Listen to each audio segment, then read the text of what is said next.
Nicolas Géraudy est directeur de l'agence BNP Paribas Corentin Selton à Issy-les-Moulineaux.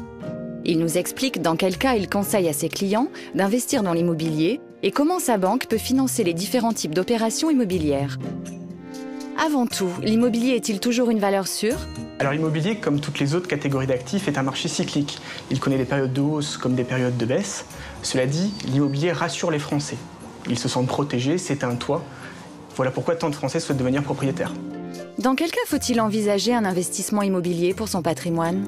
Quand les clients nous interrogent dans le cadre de la constitution de leur patrimoine, nous insistons sur le fait qu'il faut qu'il y ait une bonne répartition. Ça s'appelle la diversification. Et bien évidemment, investir dans un bien immobilier est une étape importante. Investir dans un bien immobilier locatif va pouvoir permettre de générer des revenus complémentaires à la retraite. Mais investir dans un bien immobilier locatif peut répondre à une autre problématique, qui est celle de la défiscalisation. Et à cet égard, nous orientons nos clients vers la loi Sellier. Et peut-on envisager un investissement locatif si on n'est pas déjà propriétaire de son propre logement ?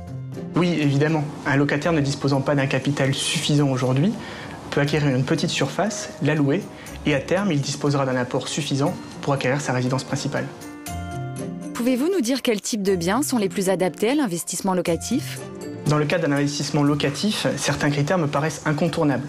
Tout d'abord, la localisation. Le bien dans lequel vous allez investir est-il proche de toute commodité ? Est-il proche des transports ? Est-il proche des commerces ? Est-il proche d'un bassin d'emploi ? Car le bien dans lequel vous allez investir va générer des revenus. Et ces revenus vont assurer la pérennité de votre montage, puisque les loyers vont venir rembourser une partie de votre crédit immobilier. Et puis, ils vont assurer également la pérennité de la réduction fiscale, dans le cadre d'un investissement en défiscalisation. Il me paraît également important de penser à la surface. Et je pense qu'à cet égard, il faut privilégier les petites surfaces. Ce sont les plus rentables et ce sont les plus faciles à louer. Un inconvénient, le turnover sera un petit peu plus important. Et enfin, à combien estimez-vous l'apport nécessaire pour un investissement immobilier ?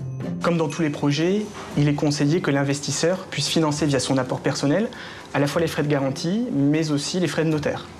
Mais il arrive que nous financions des opérations à 110%.